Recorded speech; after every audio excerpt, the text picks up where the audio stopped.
साथ साथ उनको वैरागी भी लिखते हैं। डॉक्टर राम कुमार वर्मा, जिन्होंने इसके विषय में जरा ठीक ठाक नहीं लिखा, उन्होंने भी कहा कि अमुक विद्वान उनको मानते हैं कि वो वैरागी थे।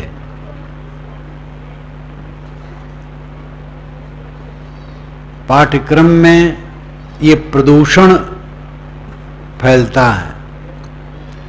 वैसे गृहस्थ होना बुरा नहीं, गृहस्थी में रह करके अच्छे अच्छे संत होते हैं। कोई गृहस्थी में हो और फिर उससे ऊपर हो, अनासक्त हो, निष्काम हो, वो संत ही है। लेकिन तथ्य यह है कि कबीर साहब एक विरक्त संत थे।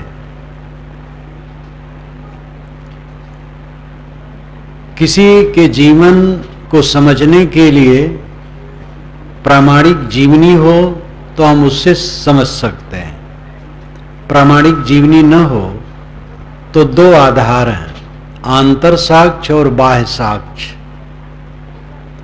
आंतर साक्ष्य उनकी वाणी होती है और बाह्य साक्ष्य उनकी परंपरा होती है। कबीर साहब के विषय में उनके जीवन काल में कोई प्रामाणिक जीवनी नहीं लिखा, और कबीर साहब ही नहीं, गोस्वामी जी के लिए कौन लिखा? गोस्वामी जी के लिए इतना भ्रम है। कलकत्ता नेशनल लाइब्रेरी में मैंने पढ़ना चाहा, गोस्वामी जी पर लिखना चाहा। संसार के महापुरुषों में महापुरुष, संसार के महापुरुष नाम के ग्रंथ जो मेरा है, उसी क्रम में मैं रखना चाहे गोस्वामी जी को, लेकिन मोटी मोटी पुस्तकें पलटा, उसमें संदेह के अलावा कुछ नहीं। तो भारतीय परंपरा में हमारे संतों ने स्वयं तो लिखा नहीं, दूसरे लोग भी उनके विषय में कुछ लिखे नहीं। ऋषियों मुनियों सब की बात ऐसे है, वे अपने नाम रूप के प्रति उदासीन होते थे। तो कबीर साहब की भी जीवनी नहीं लिखी गई उनके जीवन काल में, पीछे अपने अपने ढंग से भिन्न भिन्न रूप से लिखे। लेकिन उनकी वाणी अभी पूरे विश्व में प्रचारित है। मुख्य ग्रंथ बीजक है, बीजक के अलावा साखी ग्रंथ है, शब्दों का बहुत बड़ा सागर है। ये सब में कहीं भी गृहस्थ रूप नहीं है, विरक्त रूप है। माया महा ठगनी हम जानी, उन्होंने कहा। ब्रह्मा विष्णु शंकर को चुनौती दिया कि इनके पास में तो पार्वती है, भवानी है, लक्ष्मी है। उनकी वाणी आप देखिए तो वैराग से भरी हुई है। आंतर साक्ष्य उनकी वाणी है, उनकी वाणी वैराग परक है, और बाह्य साक्ष्य उनकी परंपरा है। सदगुरु कबीर काशी में जहां बैठे उसको आजकल कबीर चौरा कहते हैं। उसके बाद अनेक शाखाएं भारत में फैली हैं, विदेश में फैली हैं। कोई कबीरपंथी की परंपरा ये नहीं मानती है कि कबीर साहब गृहस्थ हैं, सभी मानते हैं विरक्त हैं। काशी कबीर चौरा साहब के जमाने से आज तक क्रमशः चल रहा है। वहां के सभी महंत विरक्त होते हैं, और वे लोग भी मानते हैं कबीर साहब विरक्त थे। अन्य सभी शाखाएं ही मानती हैं कबीर साहब विरक्त थे। एक शाखा है जिसको वंश परंपरा कहते हैं, लेकिन वंश परंपरा के महंत स्वयं शादी करते हैं, गृहस्थ होते हैं, लेकिन वे कबीर साहब को विरक्त मानते। वो भी गृहस्थ महंत कबीर पंथ में हैं, वे सब के सब कबीर साहब को विरक्त मानते हैं। और वंश परंपरा में दूसरी शाखा है जो विरक्तों की है, खरसिया वाली और नादिया वाली, कई शाखाएं हुई। तो नाम तो रखते हैं वंश परंपरा, लेकिन वो विरक्त होते हैं। और जो अभी भी गृहस्थ रूप में हैं, वे भी यही मानते हैं कबीर साहब विरक्त थे। बाह्य साक्ष्य उनकी परंपरा, आंतर साक्ष्य उनकी वाणी है। इन दोनों से कबीर साहब विरक्त रूप में हैं। जब मैंने उनका विरक्त स्वरूप लिखा ठीक से, डॉक्टर रामकुमार वर्मा को रजिस्ट्री से भेजा, रजिस्ट्री पत्र, कुछ उत्तर नहीं दिए। तो महीना भर के बाद मेरा साधु गया और पूछा कि गुरुजी ने पत्र दिया था, आप उत्तर नहीं दिए। कहे मुझे नहीं मिला। आप जानते हैं कि रजिस्टर्ड पत्र जिसको भेजा जाता है उसको मिलता है अथवा जो भेजता है उसको मिलता है। लेकिन वो चुप हो गए, कुछ कह नहीं सके। यद्यप हमारा उनका मधुर संबंध था। ऐसे ही वह आ जाते मेरे पास, या कहते आप ही आ जाइए, तो मैं ही चला जाता, आमने सामने बात हो जाती। लेकिन उनकी हिम्मत नहीं हुई, क्योंकि गलत प्रक्रिया है। इस पर हमारे संत जन कुछ ज्यादा सक्रिय हो करके काम करते हैं। वे आवाज उठाना चाहते हैं। आवाज उठाना चाहिए, भक्तों को भी आवाज उठाना चाहिए, और ये वातावरण बनना चाहिए। कोई भी क्रांति तत्काल सफल नहीं होती है, बड़ी से बड़ी क्रांति। कांग्रेस ने 70 वर्षों में भारत को आजाद कर पाया। इसलिए घबराना नहीं चाहिए, श्रम करना चाहिए। और ये काम संत जन करें, भक्त लोग भी करें, ये वातावरण बने। संत जन हमारे कबीरपंथी कबीर साहब पर कुछ लिखते ही नहीं थे। मैंने खुल करके लिखा, अनेक कबीर जीवनी में साफ लिखा, कबीर दर्शन में लिखा, अनेक पुस्तकों में संत कबीर उनके उपदेश, अनेक ग्रंथों में लिखा। और इसका वातावरण भी विद्वानों में गया, और कई विद्वानों ने स्वीकारा कि जो आप लिखते हैं सच होगा। ऐसे ही वातावरण बनता है। तो संत भक्त इसके लिए वातावरण बनाएं और धैर्य से काम करें। मैं समझता हूं इसमें सफलता होगी, क्योंकि इसमें विद्वानों का क्या नुकसान है। एक कबीर पंथ इतना विशाल है देश विदेश में, वह जिसको मानता है उसको स्वीकार कर लेने में उनका क्या नुकसान होगा। इस पर प्रयास चलना चाहिए। अब मैं अपने वर्तमान विषय में आऊं। साहब का एक पद कहूं प्रसिद्ध, और उस पर चर्चा। घूंघट के पट खोल रहे तो को पीऊ मिलेंगे, घट घट में वही साईं बसत है, कटुक बचन मत बोल रहे। धन यौवन का गर्भ न कीजे, झूठा पचरंग चोल रे। शून्य महल में दियना बारिले, आसन से मत डोल रे। जोग जुगत से रंग महल में, पी पाए अनमोल रे। कहें कबीर आनंद भयो है, बाजत अनहद ढोल रे। घूंघट के पट खोल रे तो को पीऊ मिलेंगे। स्त्रियां घूंघट करती हैं। हमारे शरीर में मनोवृत्ति के ऊपर अविद्या का घूंघट है। घूंघट चेहरे पर डाला हुआ पर्दा। ये पर्दा पुराना नहीं है। वैदिक युग में भी लज्जा और शर्म की बात है। वैदिक ऋषियों ने कीड़ों का मजाक किया है। अय कीड़ों, सूरज के निकलने पर तुम वैसे ही पीछे भागते हो जैसे नववधू अपने ससुर को देख करके पीछे भागती है। मजाकिया ढंग से कीड़ों का उपहास उन्होंने किया है। सूरज परम औषध है, उसकी किरणें परम औषध है।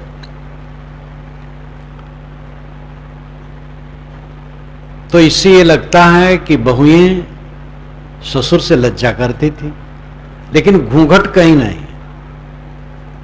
घूंघट शायद है मुसलमानी जमाने में ये बढ़ा हो। मर्यादा तो थी, लज्जा तो थी। वाल्मीकि रामायण में सीता जी कहीं घूंघट नहीं करती हैं, लेकिन गोस्वामी जी की सीता करती है, क्योंकि मुसलमानी जमाने में उनका काव्य लिखा गया है।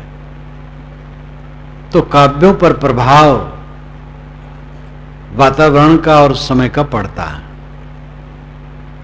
यहां घूंघट है अविद्या, मोह, अज्ञान। घूंघट का पट खोल रे तो को पीऊ मिलेंगे। ऐ मनोवृत्ति, सबकी मनोवृत्ति तपित है, पीड़ित है। मनुष्य का मन बड़ा कमजोर, बड़ा कमजोर, हरदम वो पुछ पुछ करता रहता है। खाने को नहीं मिलेगा, साथी लोग बिछुड़ जाएंगे तब क्या होगा, व्यापार रुक जाए तो क्या होगा, नौकरी छूट जाए तो क्या होगा, खेती बिगड़ जाए तो क्या होगा। ये पशु पक्षी कीड़े मकोड़े कहीं कुछ सोचते हैं? न इनकी खेती है, न दुकानदारी है, न नौकरी है, न चाकरी है, न बैंक में खाता है, न शरीर पर कपड़ा है, न घर द्वार है। और सब जानवर खूब खुश, खाते पीते नाचते चहचहाते हैं। इस आश्रम में तो अब तो पक्षी, क्योंकि भीड़ बहुत है, पक्षी भी बेचारे चुपचाप रहते होंगे। लेकिन ये भीड़ 4 दिन के बाद प्रातः 3 बजे से ही बोलना शुरू कर देते हैं। ऐसे ऐसे पक्षी रहते हैं, बड़े मधुर स्वर। अब आदमी उठता है तो मालूम होता है जैसे बीमार है। मनुष्य का मन बड़ा दुर्बल है, अपने अविवेक से उसने दुर्बल बनाया है। हर आदमी का मनुष्य तप रहा पीड़ा में, भ्रम में पड़ करके। वो भ्रम है अविद्या से। साहब कहते अविद्या के पट खोल दे, ऐ मनोवृत्ति तेरे को पीऊ मिलेगा। मनोवृत्ति का पीऊ आत्मा है। ये आत्मा ही पीऊ है। आत्मा ही सारे ज्ञान विज्ञान का प्रकाशक है। ईश्वरों का भी ईश्वर, देवों का भी देव, भगवानों का भगवान मनुष्य की आत्मा है। मनुष्य ने ही सारे भगवानों, ईश्वरों और देवों का सृजन किया। हर मत वाले ने अपना अलग अलग ईश्वर बना लिया है और जो उनके मन में है, जो ईश्वर से कहलाना चाहा है, ईश्वर के मुंह में डाल करके निकाल लिया है। हमारे भगवान ने ऐसा कहा है, हमारे भगवान की किताब में ऐसा लिखा है, हमारे देवता की ये वाणी है। जैसा मन में था अपने देवता के मुंह में डाल दिया और निकाल लिया। तो सारे देवों का सृजन करने वाला मनुष्य का आत्मा है। आत्मा सर्वश्रेष्ठ है। आपका आत्म अस्तित्व सर्वोच्च है। आप अपने को हीन और तुच्छ न मानिए। आप अगर तुच्छ हैं तो महान कौन है? आप में महानता कैसे आ सकती है? अगर आप तुच्छ हैं तो आप महान हैं। आशा, कामना, वासना, तृष्णा से ये जीव पीड़ित है। साहब कहते ऐ मनोवृत्ति, अविद्या का पर्दा हटा दे, तेरे को आत्मा रूपी परमात्मा मिलेगा। किसी ने पूछा महाराज उसका व्यवहारिक स्वरूप क्या है? उन्होंने कहा घट घट में वही साईं बसत है, कटुक वचन मत बोल रे। वह परमात्मा घट घट में बैठा है, इसलिए कटु वचन न बोलना। आप परमात्मा की भक्ति करना चाहते हैं, ऐसे परमात्मा की भक्ति करना चाहते हैं जो कभी देखे नहीं, और जिसको देखते उसको परमात्मा नहीं मानते हैं। ये मनुष्य के दिमाग का लकवा है। वस्तुतः जो ये दिखाई देते हैं ये परमात्मा है। देखो यहां परमात्मा का विराट स्वरूप बैठा है, जिसमें देवी और देवता दोनों हैं। आपने कहीं शिव जी का ऐसा चित्र देखा होगा जो आधा स्त्री और आधा पुरुष का है, दाहिनांग पुरुष बायांग स्त्री। ऐसा शिव कभी नहीं हुआ है। वस्तुतः ये समाज शिव है, इसमें आधा स्त्रियां आधा पुरुष हैं। ये दोनों मिला करके शिव है। परमात्मा, अगर सगुण परमात्मा आप दर्शन करना चाहते हैं, सगुण परमात्मा के, तो ये प्राणियों का समूह है। घट घट में वही साईं बसत है, कटुक वचन मत बोल रे, कटु वचन मत बोलो। एक वाक्य का आचरण हम कर ले तो हमारा जीवन बदल जाए। आज से कटु वचन बोलना बंद कर दें, घर में आनंद आ जाएगा, समाज में आनंद आ जाएगा। कितने घरों में हैं लोग कटु वचन के बिना वो बोल ही नहीं पाते, हरदम गर्म रहते हैं, और यहां तक कि टट्टी पेशाब की जगह का नाम लेके बात करते हैं। पढ़े लिखे लोगों की भी ये दशा होती है, ये अपना बनाया दुर्भाग्य। ज्ञान की बात कहते सुनते समय बीत जाते हैं, लेकिन अगर आचरण न किया जाए तो जीवन नहीं बदलता है। आचरण करने की जरूरत है।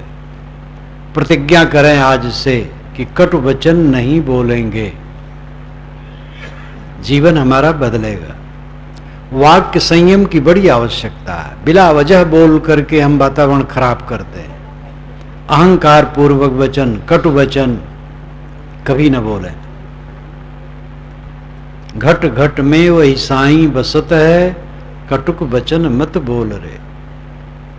सहस्रीर्षा पूषा सहस्राक्षा सहस्रपाद, सभूमिम विश्वतो वृत्तात् तिष्ठत् दशांगुलम।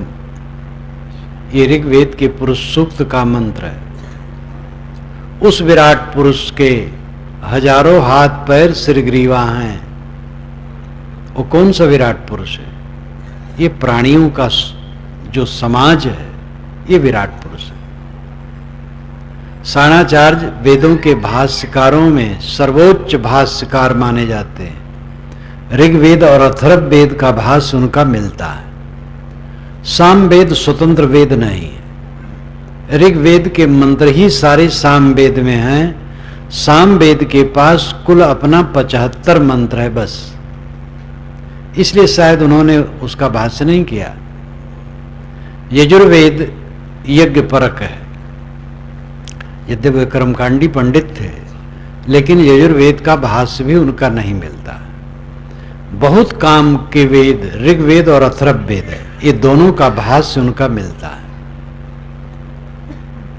और उन्होंने इस मंत्र के भाष्य में जो लिखा है, मैंने अपने वेद में उसको लिखा, उद्धृत किया, हिंदी में अनुवाद दे दिया प्रवाह में, और नीचे उनका संस्कृत गद्य दिया। उसका भाव यही है कि ये समाज विराट पुरुष है और विभिन्न व्यक्ति मानो उसके हाथ पैर सिर ग्रीवा। देखो ये भगवान के दर्शन हो रहे हैं, इससे बढ़िया भगवान कहां मिलेगा। इसमें भेद ये नहीं किया गया कि किस वर्ग का आदमी है, हिंदू, मुसलमान, ईसाई, यहूदी, ब्राह्मण, शूद्र, ये शब्द की जरूरत नहीं है। मनुष्य मनुष्य, मनुष्य ही नहीं, प्राणी मात्र के प्रति करुणा, स्नेह, प्रेम, श्रद्धा की जरूरत है। घट घट में वही साईं बसत है, कटुक वचन मत बोल रे। कह लेते हैं, सुन लेते हैं। अंदर का अहंकार, अंदर की कामना हमें स्थिर नहीं रहने देती है और हम असंतुलित हो जाते हैं। अपने को संभालना है। सबसे बड़ी बात है अपने मनरियों को संभालना, यही सच्चा भजन है। घट घट में वही साईं बसत है, कटुक वचन मत बोल रे। धन यौवन का गर्व न कीजे, झूठा पचरंग चोल रे। धन जवानी का गर्व न करो। पचरंग चोल झूठा है। पचरंग 5 रंगों का चोला, शब्द, स्पर्श, रूप, रस, गंध, ये 5 विषय हैं। इन्हीं को लाक्षणिक भाषा में साहेब रंग कहते हैं। पचरंग चोला, 5 रंगों का जो चोला है, 5 विषयों से मंडित शरीर, ये सच नहीं है। नानक यह तन मिथ्या जानो, या तन में जो राम बसत है, ताको सांच पिछानो। नानक साहब ने कहा, ऐसे जनों इस शरीर को मिथ्या समझो, लेकिन इसमें जो राम बसता है उसको सच्चा समझो। तो ये राम कोई हिंदुओं का राम नहीं है, ये मानव प्राणी मात्र का राम है। ये राम अंतरात्मा है जो श्री राम के अंदर में रहा और दशरथ के अंदर में रहा, रावण के अंदर में रहा, मंथरा के अंदर में रहा, कीड़े पतंगे के अंदर में है। कहीं कबीर ये हरि के बूता, राम रमे ते कुकुरिक पूता। राम तो कुकुरी के पूत में भी रमा है। तो साहब कहते हैं धन यौवन का गर्व न कीजिए, धन जवानी का गर्व न करो। ये 4 दिन की चांदनी फिर खो जाने वाली है। आदमी भ्रमित क्यों है दुनिया की चमक दमक में, और दुनिया की चमक दमक क्षणिक है। जितने यहां बूढ़े बैठे हैं सब जवान थे, लेकिन आज बूढ़े हैं। जो जवान है वे भी बूढ़े होकर जीवित रहेंगे। तो हर पदार्थ में, हर निर्मित वस्तु में हरदम रासायनिक प्रक्रिया चलती रहती है। परिवर्तन, रासायनिक प्रक्रिया वह प्रक्रिया है जो किसी भी वस्तु को एक अवस्था से दूसरी अवस्था में निरंतर बदलती रहती। हम नया मकान देखते हैं कि यह नया मकान है, लेकिन वैज्ञानिक दृष्टि से मकान बनते बनते पुराना होना शुरू हो जाता है। उसमें रासायनिक प्रक्रिया चालू हो जाती है, परिवर्तन, सब कुछ परिवर्तनशील है। धन जवानी का गर्व न करो। ये 5 रंगों का चोला झूठा है। इसमें रह करके जो काम करना है वह काम करो। दुनिया की चमक दमक की बुद्धि अविद्या के कारण, अज्ञान के कारण है। अज्ञान जितना निवृत्त होगा चमक दमक नहीं लगेगी। जवान जितना चमक दमक में उलझता है, बूढ़ा नहीं उलझता है, क्योंकि उसने देख लिया है दुनिया को। अंतर हो जाता है। जवान ज्यादा भ्रम में रहता है, लेकिन विवेक उदय होने पर जवान और बूढ़ा का प्रसंग नहीं रहता है।